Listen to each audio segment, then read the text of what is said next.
Bonjour à tous, voici une petite vidéo pour vous apprendre à calculer l'aire des polygones usuels. Tout d'abord, travaillons sur l'aire du carré. Pour calculer l'aire du carré, il faut connaître la formule qui est que l'aire du carré est égale à c fois c. On peut aussi écrire c au carré. On se souvient que c veut dire côté. Donc, essayons de calculer l'aire du carré GOAL séquente. Pour cela, on écrit un joli A, c'est-à-dire un A manuscrit et majuscule, et en bas, on écrit le nom de notre carré, donc ici GOAL. On écrit ensuite côté fois côté, mais au lieu de mettre le mot côté, on va mettre le nom d'un côté. Donc par exemple, le côté GL. Donc on écrit GL fois GL. On remplace ensuite par la valeur, par exemple ici 5 cm, donc 5 cm fois 5 cm. Et on calcule 5 fois 5, 25, et on fait aussi cm fois cm, ce qui s'écrit cm au carré. On obtient donc ainsi l'aire du carré GOAL qui est de 25 cm². Pour calculer l'aire du rectangle, on va procéder de même. On connaît notre formule qui est que l'aire du rectangle est égale à grand L fois petit l. On se souvient que grand L c'est la longueur et petit l la largeur. Essayons de calculer l'aire du rectangle CLIP ci-contre. On écrit un grand A majuscule et manuscrit et en bas on écrit le nom de notre rectangle, donc CLIP. On réécrit notre formule en remplaçant la longueur et la largeur par le nom d'une longueur et le nom d'une largeur, donc ici CL fois CP par exemple. On remplace par les valeurs CL 14 cm et CP 2 cm. Attention, il faut absolument que ce soit dans la même unité, sinon on ne peut pas faire les calculs. On calcule à présent 14 fois 2, 28 et cm fois cm, cm². Donc l'aire du rectangle ci-contre, donc du rectangle CLIP, est de 28 cm².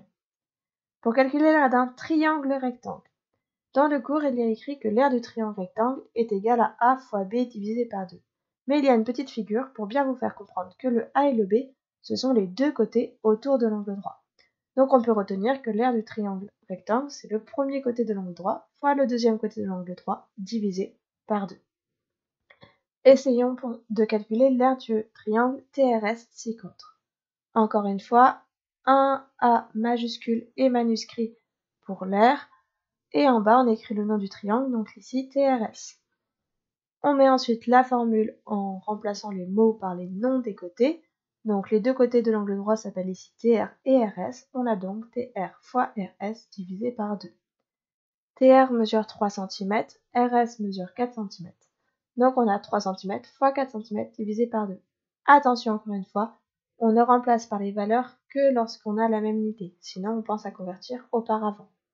On peut à présent calculer 3 fois 4, 12 et cm fois cm, cm². Donc on a 12 cm² et il nous reste le divisé par 2. 12 divisé par 2, 6 cm². L'aire du triangle rectangle TRS est donc de 6 cm². Pour calculer l'aire d'un triangle quelconque, donc pas forcément rectangle, la formule est B fois H divisé par 2. Il faut retenir que le B c'est la base et le H la hauteur. Donc, pour calculer l'aire d'un triangle, il faut connaître une hauteur de ce triangle, sinon on ne peut pas. Par exemple, dans le triangle ci-contre, la hauteur du côté CB est le segment AH.